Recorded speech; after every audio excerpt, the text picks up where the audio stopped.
Meus irmãos, minhas irmãs, tudo bem? Aqui quem nos fala mais uma vez é o pastor André Araújo. É com alegria no meu coração que retomamos a oportunidade para vos gravar mais uma lição da Escola Bíblica Dominical. Espero que todos os irmãos e irmãs estejam bem, que a família de cada um esteja bem, guardada aí debaixo da mão poderosa do nosso Deus. Meus irmãos, eu quero agradecer a todos aqueles que têm se inscrito no nosso canal e reforçar aqui o convite. Para você que ainda não é inscrito no nosso canal, ao final do vídeo, se inscreva. E também, após ouvir a mensagem da palavra do Senhor, dê ali o seu joinha, o seu like, tá bom? Isso é muito importante. E também faça os seus comentários, para a gente poder ter aí um feedback dos irmãos referente ao conteúdo que nós estamos levando àqueles que são inscritos no nosso canal, para que possamos assim melhorar e trazer sempre a palavra de Deus da melhor forma, com assuntos que sejam relevantes para a edificação espiritual da Igreja do Senhor e trazer também o conhecimento àqueles que são amantes da palavra do Senhor, que procuram se edificar através das Escrituras Sagradas. Meus irmãos, na live de hoje nós estamos gravando e vamos falar sobre a lição de número 9 da Escola Bíblica Dominical. Revista essa editada pela CPAD, tá ok? Casa Publicadora das Assembleias de Deus. Desejo a todos os irmãos e irmãs, uma boa aula. E você aí pegue o seu caderninho para fazer as anotações, pois teremos bastante versículos bíblicos que trarão a fundamentação do estudo deste dia, tá ok?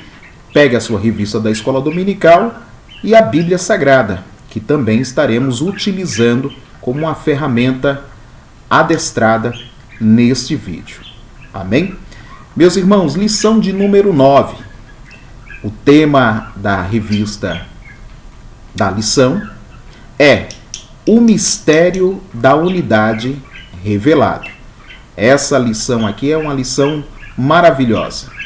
Nós temos aqui muito conteúdo para poder trabalhar com cada um dos irmãos e irmãs para a compreensão do Evangelho de Cristo, da Palavra de Deus. Texto áureo diz assim: o qual noutros séculos não foi manifestado aos filhos dos homens, como agora se tem revelado pelo Espírito aos seus santos apóstolos e profetas. Livro aos Efésios, capítulo de número 3, versículo de número 5. Verdade prática diz assim: Deus revelou o mistério que esteve oculto desde todos os séculos aos profetas e aos apóstolos do Novo Testamento. Meus irmãos, antes de fazermos a leitura oficial, que vai ser lida lá no livro aos Efésios, capítulo 3, do versículo 1 ao 13, eu quero convidar você para poder fazer uma oração comigo, para nós podermos iniciar, após essa leitura e breve oração, a ministração da palavra do Senhor. Amém? Senhor Deus e Pai, te louvamos, glorificamos o teu nome e te agradecemos pela tua graça, tua bondade, teu imenso amor, a salvação em Cristo Jesus revelada a nós e trazida a todos os homens que têm ouvido o teu evangelho e dado crédito. Deus abençoe este irmão, esta irmã, abençoe este homem, esta mulher que está tendo acesso, ó Deus, ao conteúdo desta mensagem, para que eles possam conhecer e prosseguir em conhecer o Senhor, compreendendo e entendendo a tua palavra, para que possam alcançar pela fé a salvação e o novo nascimento. Deus, que toda ação do adversário contra estas almas e vidas sejam repreendidas, e que a tua presença, a tua virtude e o teu poder alcance a todos e nos alcance protegendo e provendo em nossas vidas tudo aquilo que precisamos. Com a bênção do Senhor, em nome de Jesus. Amém. Então vamos lá, meus irmãos. Leitura bíblica em classe. Livro aos Efésios, capítulo 3, versículo 1 ao 13. Olha o que diz, versículo 1. Por esta causa eu, Paulo, sou prisioneiro de Jesus Cristo, por vós, os gentios. Versículo 2. Se é que tendes ouvido a dispensação da graça de Deus, que para convosco me foi dada. 3. Como me foi este mistério manifestado pela revelação, como acima em pouco vos escrevi. Olha, no versículo 3 já vem falando a palavra mistério, que é o tema da nossa lição. Versículo 4. Pelo que quando ledes podeis perceber a minha compreensão do mistério de Cristo. Mais uma vez, o apóstolo faz menção da palavra mistério. E agora ele se utiliza a palavra além do mistério, ele fala mistério de Cristo, uma junção. Versículo 5. O qual noutros séculos não foi manifestado aos filhos dos homens, como agora tem sido revelado pelo Espírito aos seus santos apóstolos e profetas. O que ele está dizendo aqui é a revelação do mistério. Versículo 6. A saber que os gentios são co-herdeiros e de um mesmo corpo e participantes da promessa em Cristo pelo Evangelho. Olha a revelação do mistério aqui, versículo 6. Do qual fui feito ministro pelo dom da graça de Deus, que me foi dado segundo a operação do seu poder. A mim, o mínimo de todos os santos, me foi dada esta graça de anunciar entre os gentios, por meio do Evangelho, as riquezas incompreensíveis de Cristo, e demonstrar a todos qual seja a dispensação do mistério, que desde os séculos esteve oculto em Deus, que tudo criou, para que agora, pela Igreja, a multiforme sabedoria de Deus seja conhecida dos principados e potestades nos céus, segundo o seu eterno propósito que fez em Cristo Jesus, nosso Senhor, no qual temos ousadia e acesso com confiança pela nossa fé nele. Versículo de número 13, concluindo a leitura. Portanto, vos peço que não desfaleçais nas minhas tribulações, por vós, que são a vossa glória.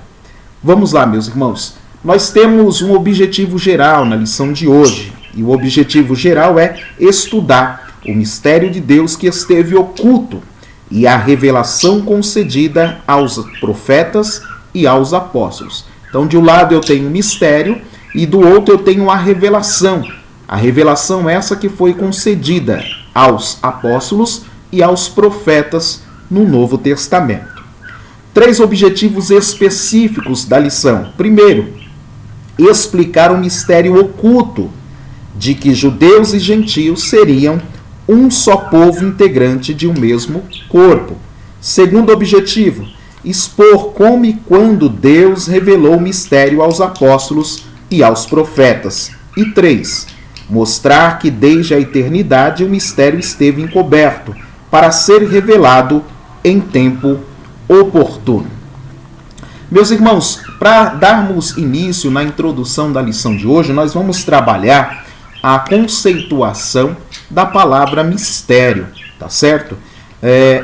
O apóstolo, ele traz dentro da descrição de Efésios capítulo 3, ele fala pelo menos 3 vezes aqui sobre o mistério, né? E o que seria o mistério? Eu estou com um dicionário bíblico aqui, eu vou ler a definição para os irmãos compreenderem. A palavra mistério.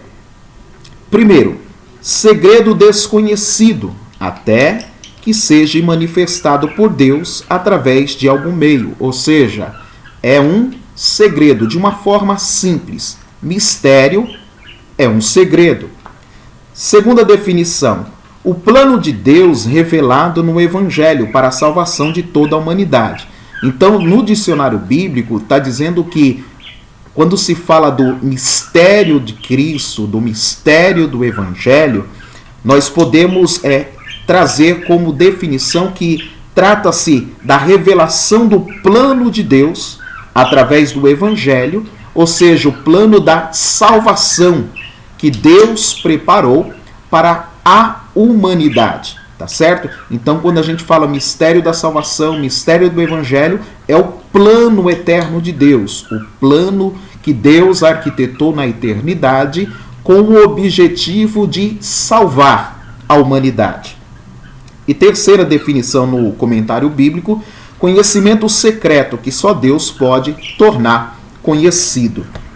Quando nós observamos essa última definição, nós podemos concluir o seguinte, que um mistério, ele só pode ser revelado por alguém que tenha poderes sobrenaturais, né? Ou seja, e nós sabemos que o nosso Deus é um Deus todo-poderoso. Então, somente o Senhor, ele pode trazer a revelação daquilo que esteja oculto ou escondido. E se é um mistério, se é um segredo, se está secretamente guardado, somente Deus pode, dentro de um contexto, trazer esta revelação. Na lição, no tópico 1, nós temos também a conceituação da palavra mistério no grego. Ou seja, a sua origem no grego, ela tem o nome mistério, que significa também segredo ou uma doutrina secreta. Indica alguma verdade divina que esteve oculta e passou a ser conhecida. E aí não se refere a algo misterioso que somente alguns poucos iniciados possam compreender, como ensinavam os adeptos do falso misticismo. Pelo contrário, quando a gente for observar a palavra mistério, que só aparece no Novo Testamento, nós não temos a palavra mistério no Antigo Testamento, ela só vai aparecer no Novo Testamento. Quando a palavra mistério, associada a mistério da salvação, mistério em Cristo, mistério do Evangelho, né? Quando ela está associada dentro do contexto do Novo Testamento, nós estamos dizendo que isso significa uma verdade que esteve encoberta, né? E aí esse contexto da cobertura, que é como se fosse um lençol sobre, estava num período da humanidade. Nesse período, nós podemos dizer que lá no Antigo Testamento, esse mistério não era conhecido, esse mistério não era compreendido plenamente pelos homens no passado. E aí a gente pode associar a própria nação de Israel, próprios profetas. Mas isso não significa que Deus não havia falado ou que Deus lá no passado, no Antigo Testamento, não tivesse dado fragmentos para que os homens percebessem o que ele, na realidade, tinha como plano principal. Ao contrário, Deus sempre deu aos homens fragmentos e elementos de que ele, esse Deus, ele é um Deus que não faz acepção de pessoa e que a vontade e o intento desse Deus sempre foi trazer os homens para a sua presença. Ele arquitetou um plano e executou esse plano através da nação de Israel. Mas mesmo a nação de Israel, eles não entenderam, não compreenderam esse mistério sem antes chegar o tempo certo, o tempo apropriado. Como Paulo disse no livro aos Efésios capítulo 3, se você tiver com a Bíblia aberta ou com a revista, está lá na leitura bíblica em classe. Olha o que diz lá, versículo de número 5, vamos ler o 5. O qual noutros séculos não foi manifestado aos filhos dos homens, como agora. Então ele está dizendo o tempo presente, ou seja, antes daquele momento, Paulo estava dizendo, esse mistério estava encoberto. Não havia o entendimento e a compreensão exata do que está sendo revelado diante dos nossos olhos.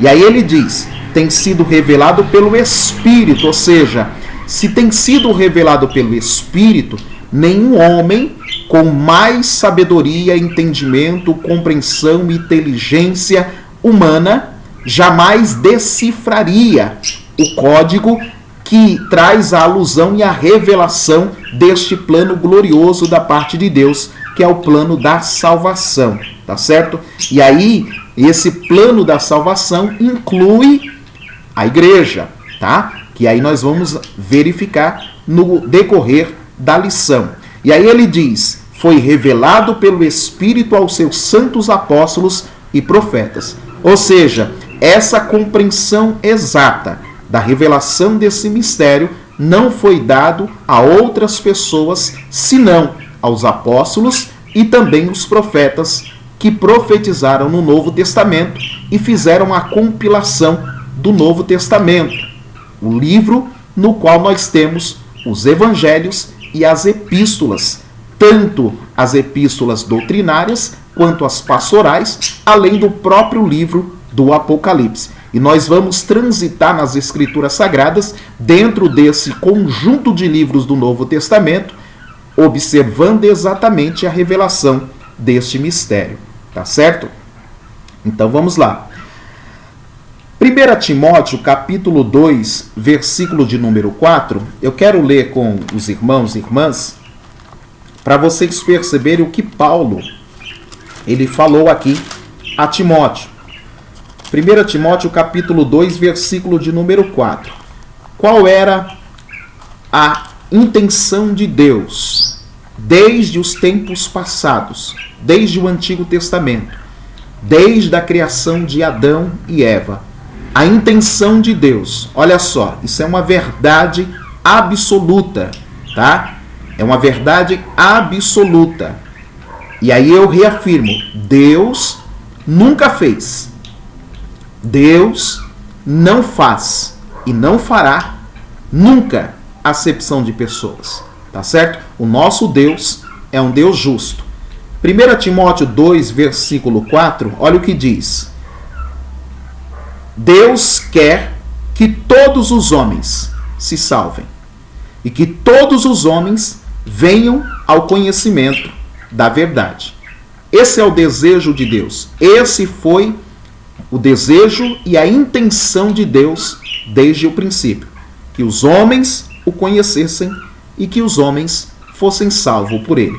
E assim Deus trabalhou no curso da história da humanidade até os dias atuais para que essa verdade fosse aplicada e alcançasse a todos os homens. Tá certo?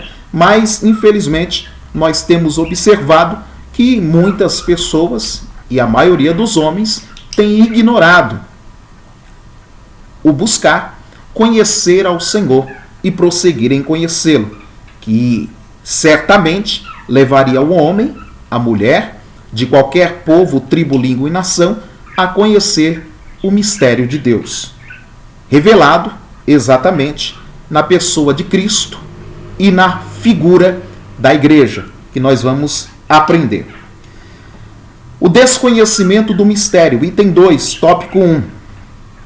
Para compreender que em sentido o mistério esteve oculto desde outras gerações, é preciso pôr em foco o advérbio, como que agora aparece com valor circunstancial. Capítulo 3, versículo 5 aos Efésios. Noutros séculos não foi manifestado como agora. A expressão como indica que no Antigo Testamento esse mistério não foi dado a conhecer tão claramente como agora o foi desvendado pelo Espírito, tá certo? É como se fosse uma visão embaçada do que Deus estava querendo transmitir aos homens, mas pelo Espírito poderia ser conhecido. Isso não quer dizer que antes da nova aliança ninguém tomara conhecimento acerca desse mistério, ou seja, a bênção de que os gentios também participariam. É exatamente isso que o comentarista está colocando aqui. Ou seja, e o que eu já disse na introdução, Deus no passado deu fragmentos, Deus deu pistas e Deus deu porções de palavras, de revelações, para que os homens percebessem o seu plano eterno e o seu projeto maior. E isso nós podemos visualizar exatamente quando Deus chamou Abraão. E aí eu quero que os irmãos e irmãs abram a Bíblia, por favor, lá no livro de Gênesis, capítulo de número 12. Olha o que diz o versículo de número 3. Dentro da chamada de Abraão, Deus falando com Abraão, nesse contexto aqui, Abraão ele pertence à cidade, ele nascera na cidade de Ur dos Caldeus, ele era mesopotâmio, e Deus está chamando ele. E quando Deus chama ele, Deus prometeu fazer dele uma grande nação. Olha o que diz o versículo 3. Abençoarei os que te abençoarem, Abraão, e amaldiçoarei os que te amaldiçoarem, Abraão, e em ti serão benditas, Abraão, todas as famílias da terra. Se Deus está dizendo que as famílias da terra em Abraão seriam benditas, isso mostra que esse Deus que nós conhecemos, ele nunca e jamais fez acepção de pessoa. O seu projeto maior é trazer todos os homens à sua presença. E esse plano de Deus, ele veio sendo desenrolado no decorrer da história. E aí eu gostaria, para incrementar um pouco mais esse nosso raciocínio, para nós percebermos que essa revelação ela foi dada de forma gradativa e de que o povo de Deus no Antigo Testamento, eles não tinham se apropriado plenamente dessa verdade, compreendido plenamente essa revelação. Eu quero ler com os irmãos e irmãs livro aos Hebreus, por favor, capítulo de número 11. Lá nós temos o elenco dos heróis da fé, né? Um relato dos heróis da fé, principalmente lá do Antigo Testamento. E aí nós vamos perceber, e tem um jargão que corre no meio nosso evangélico, dizendo assim, quem tem promessa não morre, né? Quem tem promessa não morre. Mas nós vamos observar nesse texto que nós vamos estar lendo que quem tem promessa morre, né? E aqui nós vamos perceber que o contexto dessa revelação, dessa promessa aqui, ele está associado, vinculado exatamente com a lição, que é exatamente a revelação plena da salvação, do plano eterno redentor de Deus para a humanidade, através da pessoa de Jesus Cristo, que lá no Antigo Testamento, os patriarcas e os profetas tinham e recebiam porções de entendimento, mas eles acreditavam que esse plano de Deus, no tempo certo, iria se cumprir. Vamos ler lá, aos Hebreus capítulo 11, versículo de número 13. Olha o que diz o texto. Todos estes morreram na fé, sem terem recebido as promessas, mas vendo-as de longe e crendo nelas e abraçando-as, confessaram que eram estrangeiros e peregrinos na terra. Olha só, morreram na fé sem terem recebido a promessa, né? Tem gente dizendo que enquanto tem promessa não morre. Eles morreram crendo e não receberam a promessa. Mas aí o texto ele põe uma vírgula e diz assim, mas eles viram a promessa de longe e eles creram nas promessas e abraçaram essas promessas e confessaram que eram peregrinos e estrangeiros. Que promessa era essa? O que é que os heróis da fé estavam visualizando no Antigo Testamento? Vamos ler o versículo de número 39 e 40. Olha o que diz o texto. E tendo todos estes, tendo tido testemunho pela fé, não alcançaram a promessa, provendo Deus alguma coisa melhor a nosso respeito, para que eles, sem nós, não fossem aperfeiçoados. Esse contexto da leitura aos Hebreus capítulo 11, versículo 13, o 39 e o 40, ele serve de base, irmãos, para nos mostrar que este mistério da salvação, esse mistério do Evangelho, ele foi visualizado, ele foi percebido.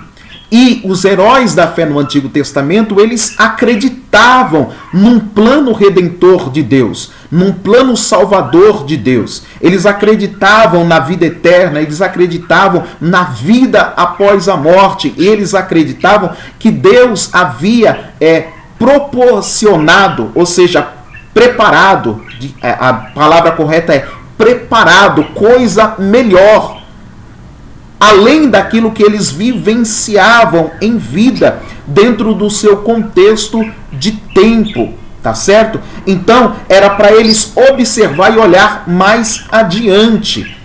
né, dentro do contexto daquilo que Deus estava falando ao coração deles. E esse contexto da revelação, a Bíblia diz que sem nós, né, não seria, de certa forma, revelado. Ou seja, era importante chegar o tempo certo para que essa revelação fosse plena, para que eles sem nós não fossem aperfeiçoados. Agora, no Novo Testamento, no contexto em que nós vivemos, podemos perceber exatamente essa grande revelação da parte de Deus. E aí eu quero ler mais um texto para reforçar o que eu estou dizendo, para os irmãos perceberem como se deu esse andamento tanto na terra quanto no céu. A expectativa que a criação de Deus, tanto dos homens, quanto da criação, quanto dos anjos, estavam esperando esse momento. Qual momento? O momento de Deus revelar plenamente e fazer cumprir a sua palavra e as promessas quando verdadeiramente Jesus Cristo viria a este mundo. E aí eu quero que você abra a sua Bíblia comigo no livro do Apocalipse, capítulo de número 5. Nós temos lá a visão de João, do apóstolo João, que viu um livro selado com 7 selos. Nós vamos ler do versículo 1 ao versículo de número 4. E aí vocês vão perceber exatamente qual é o anseio do homem, o anseio da alma do homem, a angústia do homem, não tendo a compreensão exata do mistério de Deus da salvação. Olha o que diz, versículo 1. E vi na destra do que estava sentado sobre o trono um livro escrito por dentro e por fora, selado com 7 selos. E vi um anjo forte bradando com grande voz, dizendo: quem é digno de abrir o livro e de desatar os seus selos? E o texto no versículo 3 diz: e ninguém no céu, lá no céu, ninguém no céu. E aí continua: nem na terra, nem debaixo da terra, podia abrir o livro, nem olhar para ele. Meus irmãos, olha bem a expressão do versículo de número 3. Ninguém, nem anjos, nem arcanjos, nem querubins, nem serafins, nem tronos, nem principados, nem potestades. Ninguém, seres criados por Deus, ninguém poderia abrir o livro, e aí o texto diz, e nem olhar para o livro. Ninguém no céu. E aí, e os anjos são santos. Aí eu olho para a terra, os homens mais puros, os homens mais idôneos, os homens mais piedosos, os homens que exerceram a maior generosidade e bondade. Nem esses homens na terra eram capazes de abrir o livro e nem de olhar para ele. E nem os homens debaixo da terra, falando tanto daqueles que vivem quanto daqueles que morreram. Nesse contexto aqui, olha o que João sente quando ele percebe que ninguém vai poder abrir o livro, nem olhar para o livro e nem desatar os selos. Versículo 4. Então eu chorava muito porque ninguém foi achado digno de abrir o livro, nem de o ler, nem de olhar para ele. E aí, ponto final. Aqui dá uma parada na visão. É como se o tempo parasse nesse exato momento, quando João está olhando para o passado. E lembre-se que João era o apóstolo.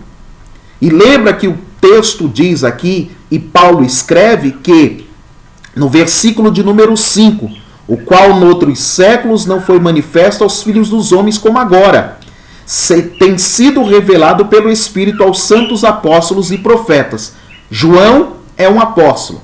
O livro do Apocalipse é o livro chamado da revelação.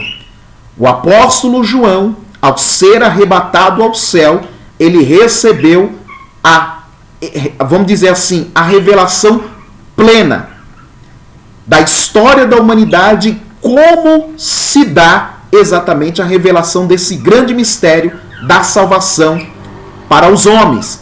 Como que acontece isso? Olha o que diz o versículo de número 5, Apocalipse 5:5. E disse-me um dos anciãos: não chores, eis aqui o leão da tribo de Judá, a raiz de Davi, que venceu para abrir o livro e desatar os seus 7 selos. Ponto.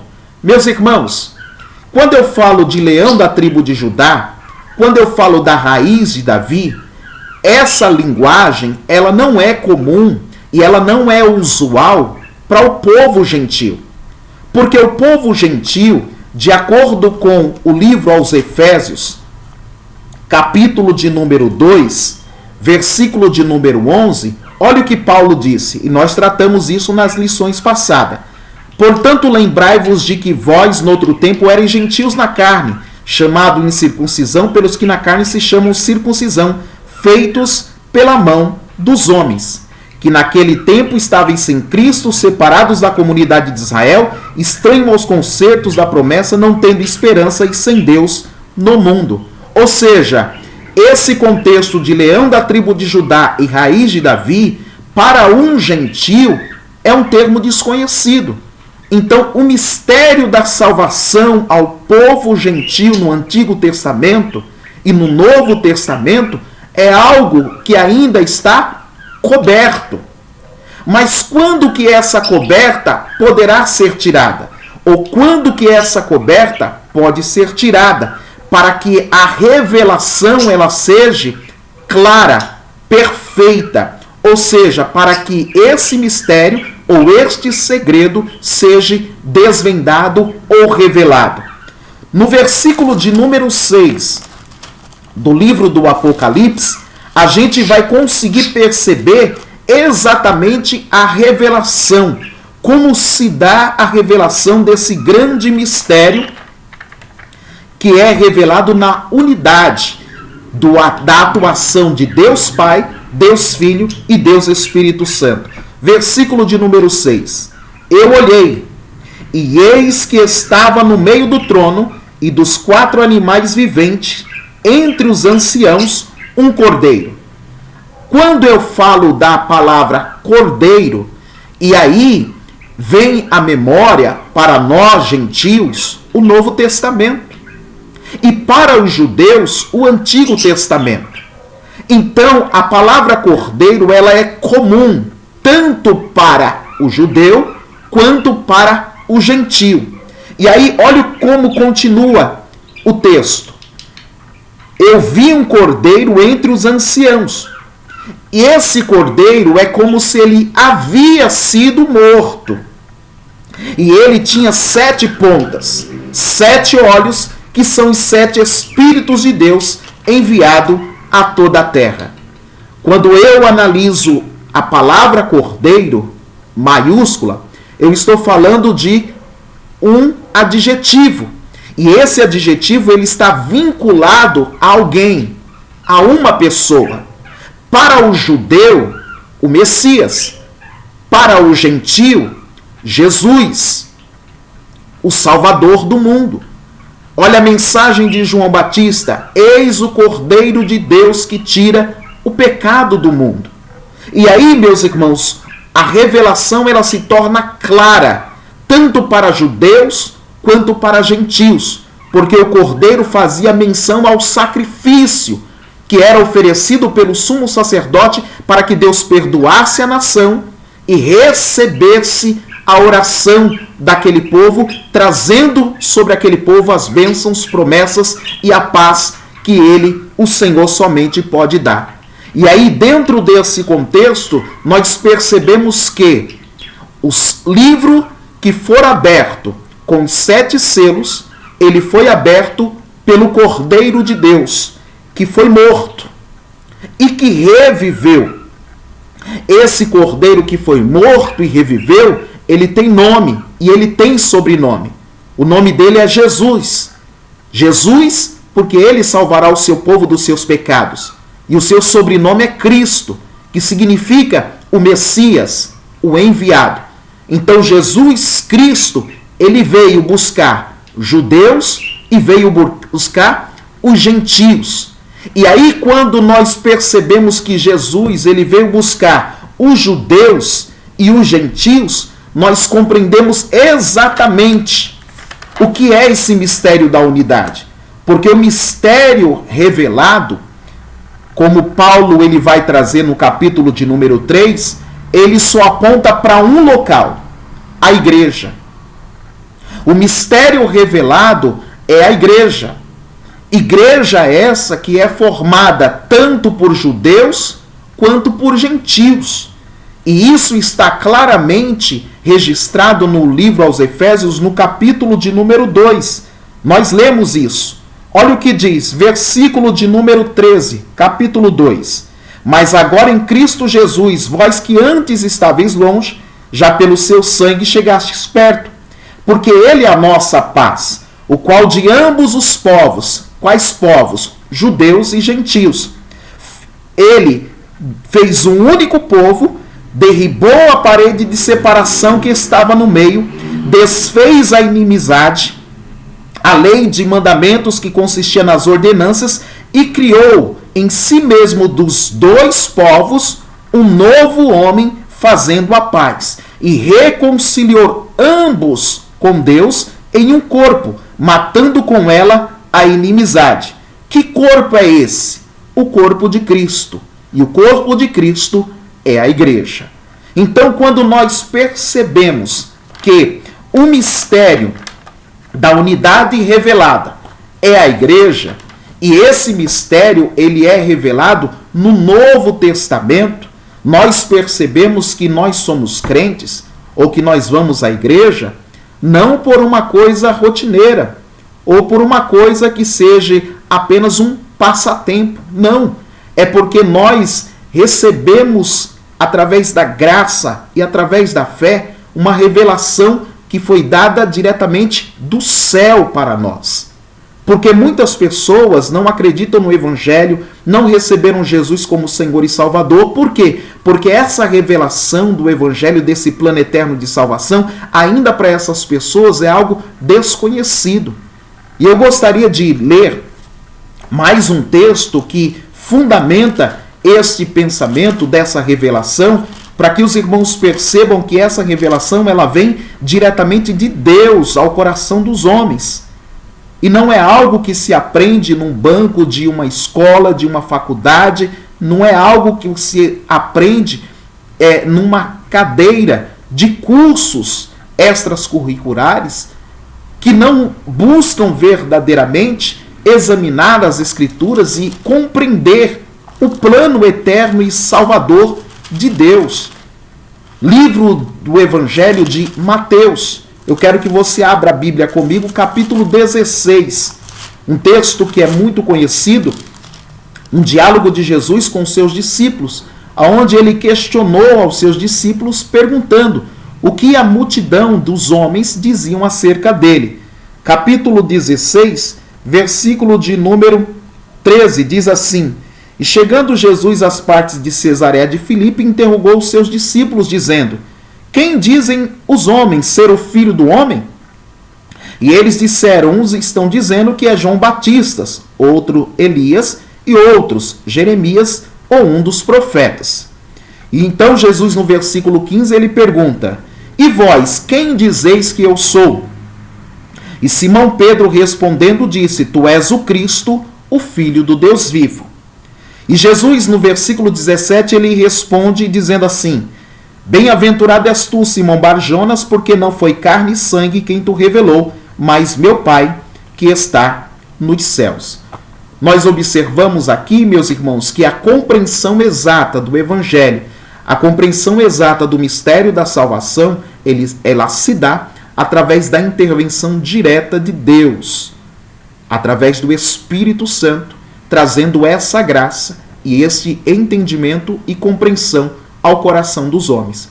Para reforçar o que eu estou falando, eu quero que você abra a Bíblia comigo lá em 1 Coríntios, capítulo de número 2, versículo de número 4. Olha o que Paulo diz: A minha palavra e a minha pregação não consistiram em palavras persuasivas de sabedoria humana, mas em demonstração do Espírito e de poder, para que a vossa fé não se apoiasse em sabedoria dos homens, mas no poder de Deus. é exatamente isso. Ou seja, se o Espírito de Deus ele não intervir na mente e no coração dos homens para trazer essa revelação e essa compreensão, os homens continuarão com o rosto coberto no sentido de não compreender e não entender o mistério da salvação em Cristo. Perceba uma coisa, a igreja, ela não é as quatro paredes aonde nos reunimos para congregar. Ali é o templo, é o local físico. A igreja, como nós aprendemos em lições passadas, ela é cada um de nós, que somos o templo do Espírito Santo. Nós somos a igreja. E aí você perceba o seguinte, quem foi que descreveu a igreja como sendo um corpo? Não foi no Antigo Testamento que temos essa revelação. Essa revelação ela veio somente no Novo Testamento. E aí perceba que tanto judeus quanto gentios fazem parte desta igreja.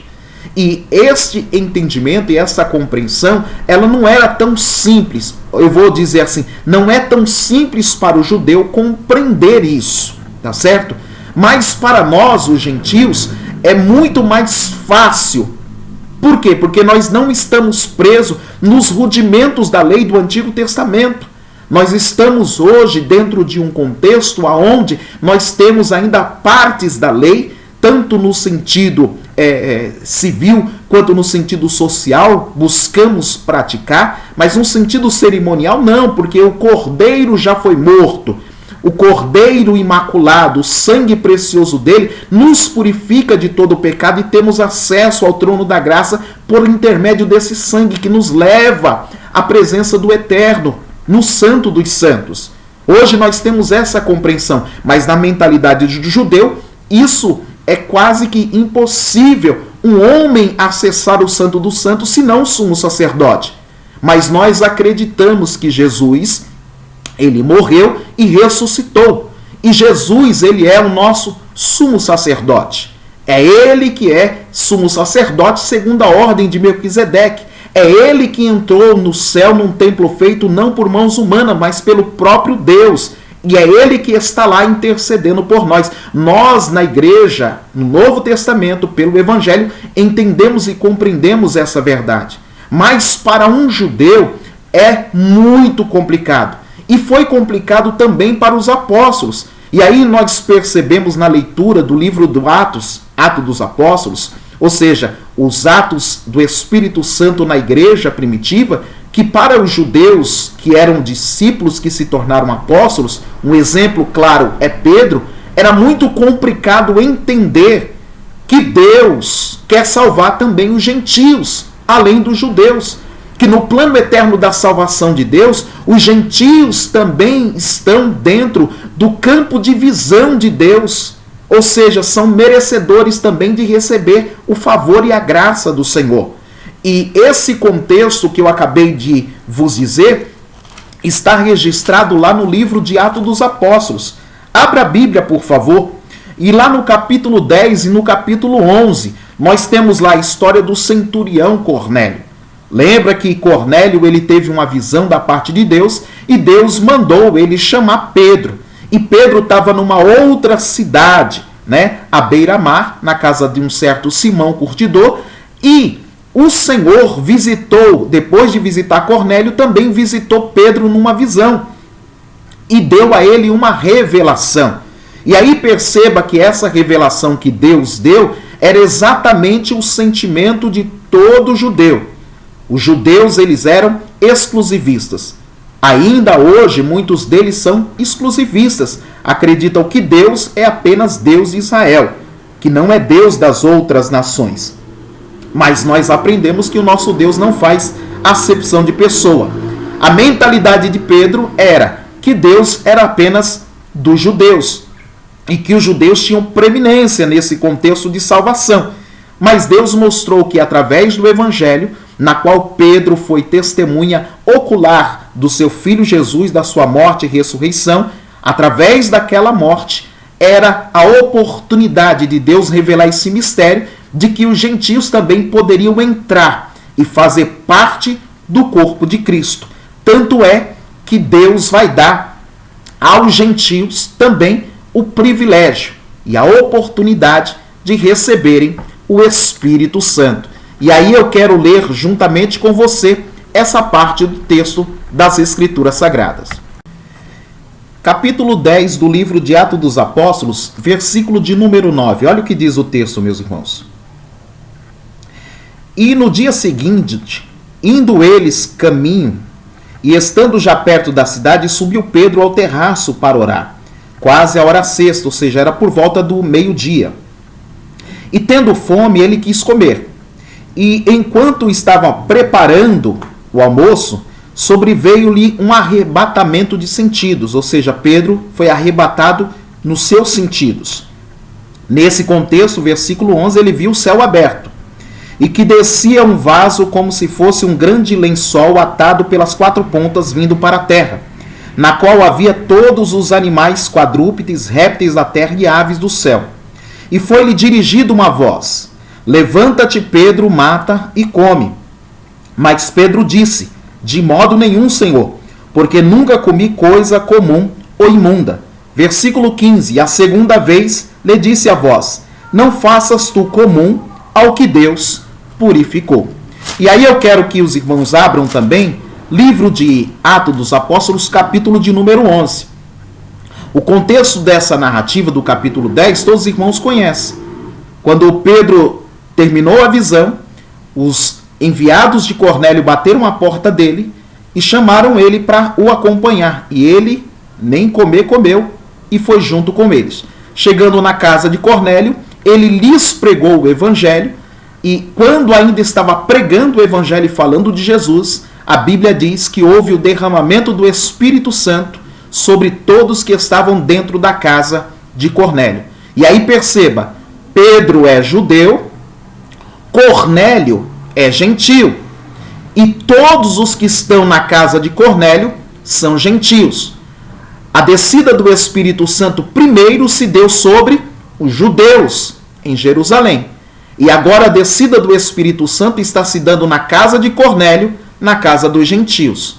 Isso reveste e enaltece a revelação gloriosa da parte de Deus de que a igreja, o corpo de Cristo, ela é formada por crentes judeus e crentes gentios. Ou seja, todos os homens, todos os povos que ouvem o evangelho, que dão crédito ao evangelho, têm livre acesso e podem fazer parte da igreja, o corpo de Cristo. Por causa dessa pregação de Pedro na casa de Cornélio, ele foi chamado para prestar esclarecimento à igreja lá em Jerusalém. E no capítulo 11 a seguir, ele vai exatamente descrever a visão e a revelação que ele teve. E diante do que ele trouxe como revelação a todos que estavam em Jerusalém, eles compreenderam exatamente isso, que os gentios também estão no plano redentor de salvação de Deus através de Cristo. Isso é maravilhoso, meus irmãos, porque nós estamos experimentando a graça, experimentando o favor de Deus, experimentando as riquezas da glória do Senhor. E eu quero ler um texto de Paulo no capítulo de número 3, no versículo de número 6. Olha o que ele diz: a saber que os gentios são coerdeiros e de um mesmo corpo, e também são participantes da promessa em Cristo pelo Evangelho. Paulo era judeu. Olha como está mudando a mentalidade do judeu quando eles entendem o mistério da salvação, o mistério do Evangelho revelado em Cristo, a sua igreja. E olha no versículo de número 7, ele diz assim: do qual fui feito ministro, pelo dom da graça de Deus que me foi dado segundo a operação do seu poder. A mim, o mínimo dos santos, me foi dada esta graça de anunciar entre os gentios, por meio do Evangelho, as riquezas incompreensíveis de Cristo. Olha o que Paulo vai dizer. Ele vai dizer que essa revelação do Evangelho é uma riqueza, é algo que vale muito mais do que ouro e é muito mais do que prata. Por isso, meus irmãos, que a Bíblia ela não dá ênfase e não dá sustentação alguma para um evangelho de riqueza material. Mas, ao contrário, ela dá, vamos dizer assim, fundamentos suficientes para que se anuncie as riquezas incompreensíveis de Cristo através do evangelho. Ou seja, evangelho é salvação, evangelho é arrependimentos de pecado, evangelho é conversão genuína, evangelho é novo nascimento, evangelho é regeneração, evangelho é santificação. O evangelho, ele envolve exatamente esse contexto, ou seja, de fazer do velho homem um novo homem, para o tornar participante das promessas de Deus. E aí eu quero ler com você livro aos Gálatas, capítulo de número 3, versículo de número 27 e versículo de número 28. Olha o que diz o texto. Porque todos quanto fostes batizados em Cristo, já vos revestistes de Cristo. Nisto não há judeu nem grego, não há servo nem livre, não há macho nem fêmea, porque todos sois um em Cristo Jesus. E agora o 29. E se sois de Cristo, então sois descendência de Abraão. E além de descendência de Abraão, somos também herdeiros, conforme a promessa. Essa verdade bíblica aqui, da revelação do mistério, ele lança por terra a parede de separação. Ele lança por terra toda a parede que separa os homens na terra. E aí você percebe no versículo 28 que Deus, através do evangelho, ele manda lançar fora todo tipo de preconceito. E aí ele diz, não há judeu e nem grego, não há servo nem livre, não há macho nem fêmea, todos somos um em Cristo Jesus. Ou seja, todos são membros de um corpo e todos membros de um corpo precisam estar unidos, ligados, ou seja, praticando e vivenciando a palavra de Deus na sua totalidade. E aí eu quero ler no capítulo 4 do livro aos Efésios, para os irmãos perceber, porque o desejo de Deus é que nós cheguemos à unidade, a unidade da fé, a unidade do Espírito. Olha o que diz, com toda a humildade, versículo de número 2, com toda a mansidão e longanimidade, devemos suportar uns aos outros em amor, procurar guardar a unidade do Espírito pelo vínculo da paz. Por quê? Porque há um só corpo, há um só Espírito, como também fostes chamados em uma só esperança da vossa vocação. Há um só Senhor, uma só fé, um só batismo, um só Deus e Pai de todos, o qual é sobre todos e por todos e em todos. Ou seja, a revelação desse mistério da parte de Deus é para que os homens se tornem família de Deus e para que nós nos tornemos filhos por adoção, porque Deus tem um Filho unigênito chamado Jesus Cristo e todos nós somos co-herdeiros de Deus. Somos herdeiros de Deus e co-herdeiros com seu Filho Jesus Cristo, o nosso Senhor e Salvador. E aí, para a gente ir para a conclusão da mensagem, eu quero que os irmãos percebam no livro de Gálatas, capítulo 1, olha o que o texto diz acerca de Paulo. Lembra que Paulo também era judeu, mas olha o que Paulo diz acerca da revelação do Evangelho. Como se deu essa revelação? Como que ele percebeu esse grande mistério revelado da parte do Senhor? Capítulo 1, versículo 1. Olha o que ele diz. Gálatas. Paulo apóstolo, abre parênteses, não da parte dos homens, nem por homem algum, mas por Jesus Cristo e por Deus Pai, que o ressuscitou dos mortos. Paulo está dizendo, o meu chamado, a minha vocação, não veio dos homens, mas veio de Deus. Olha o que diz o versículo 11. Mas faço-vos saber, meus irmãos, que o evangelho que por mim foi anunciado não é segundo os homens. Essa revelação do Evangelho, irmãos, não se aprende em cima ou assentado numa cadeira, numa escola teológica, numa escola secular, numa escola de filosofia, não. É preciso receber a revelação de Deus para ter acesso a esta graça da parte do Senhor, que é a compreensão do mistério da salvação. Versículo 12. Porque não recebi e nem aprendi de homem algum, mas pela revelação de Jesus Cristo. Ou seja, se Jesus Cristo não nascer no coração dos homens, se o Evangelho não raiar como luz no coração dos homens, os homens ainda permanecerão em trevas. E aí eu quero ler, para concluir essa leitura do livro de Gálatas, versículo 16. Olha o que diz o texto. Versículo 15. Mas quando aprouve a Deus, que desde o ventre de minha mãe me separou e me chamou pela sua graça, revelar seu Filho em mim, para que o pregasse entre os gentios, não consultei nem carne e nem sangue.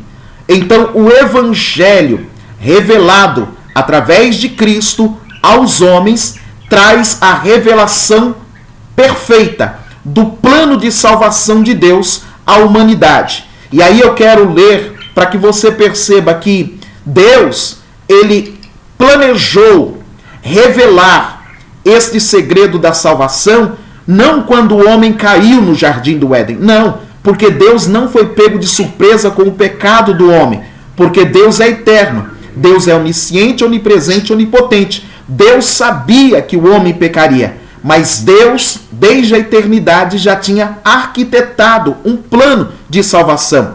E aí eu quero ler com os irmãos e irmãs, livro aos Efésios, capítulo 1, versículo de número 3 e 4. Olha o que diz.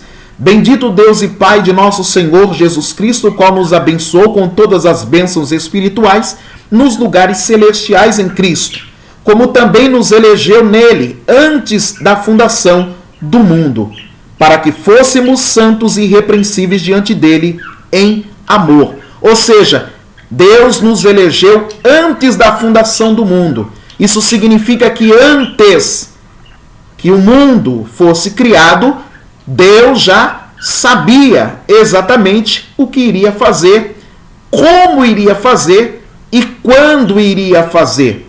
É por isso que a revelação do mistério do Evangelho e do plano da salvação, ele se deu de forma, vamos dizer assim, fragmentada no Antigo Testamento e trouxe plenamente essa revelação no Novo Testamento, para que nós percebêssemos o plano eterno de Deus.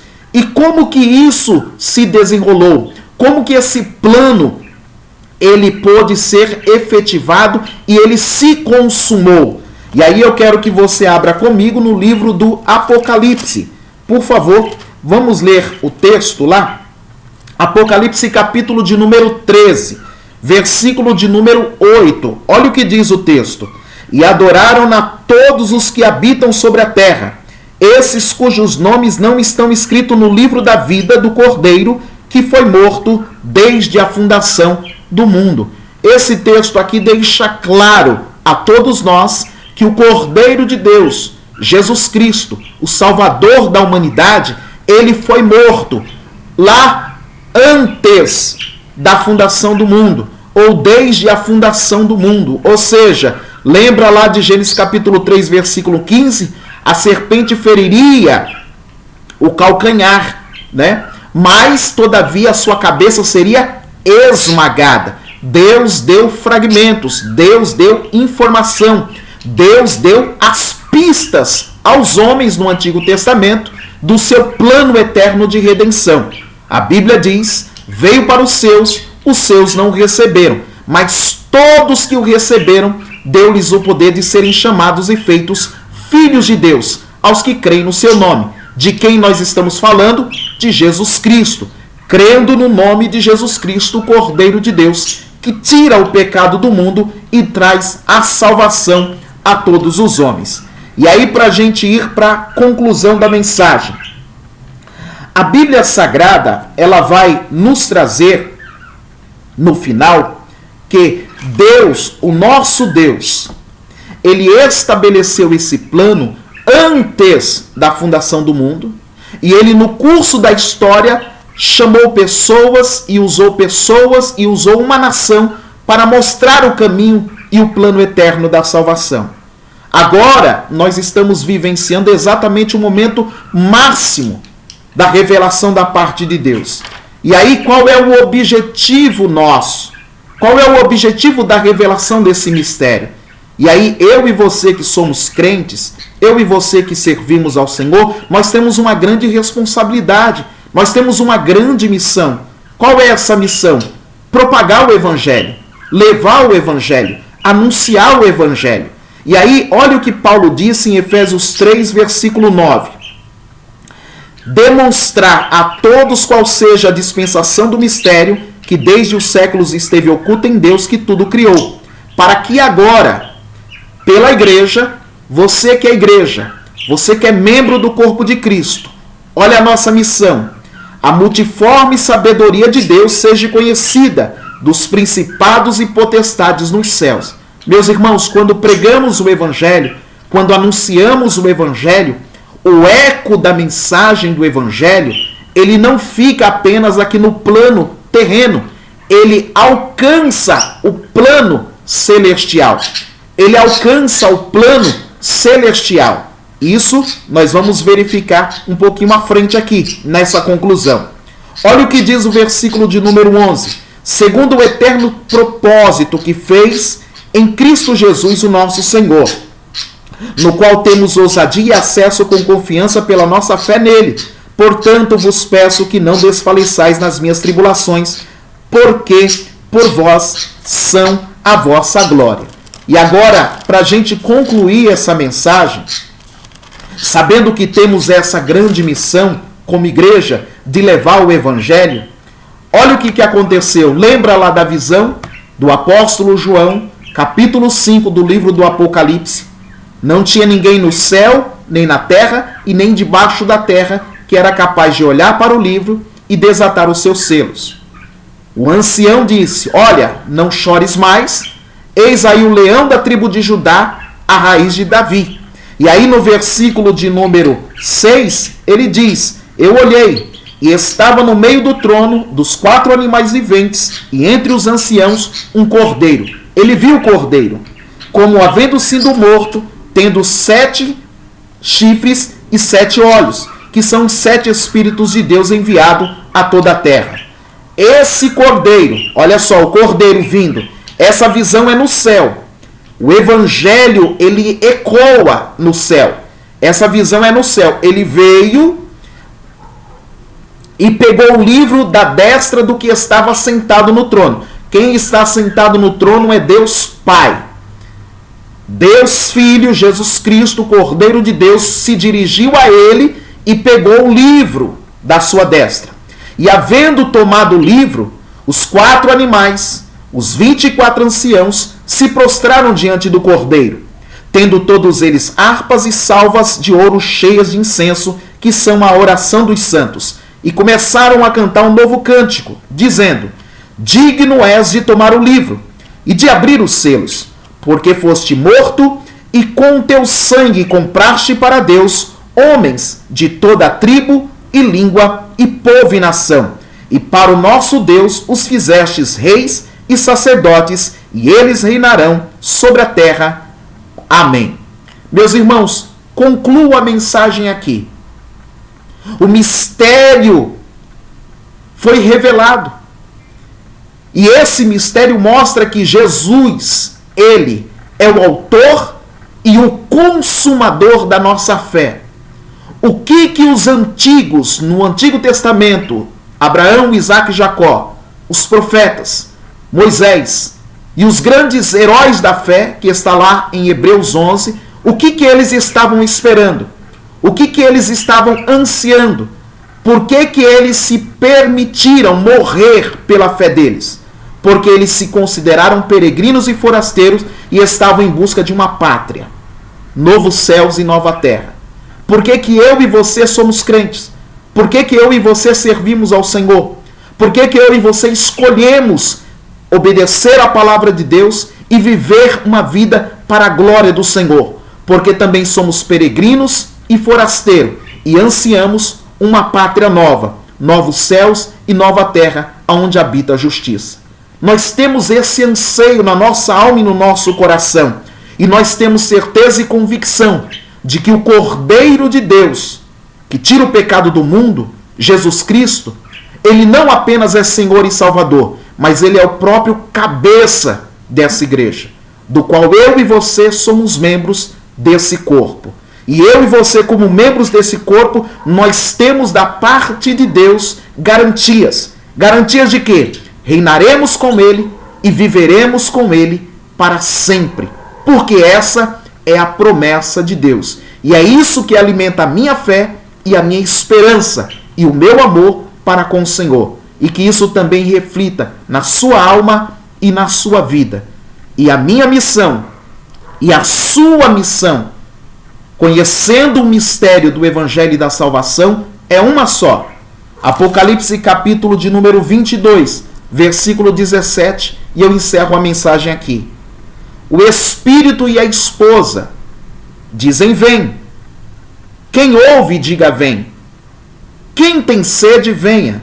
E quem quiser, tome de graça da água da vida. A água da vida aqui é o Evangelho. Jesus Cristo, o Filho de Deus, o Salvador do mundo.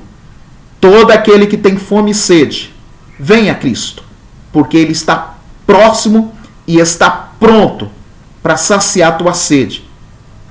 Sede de salvação, de vida eterna.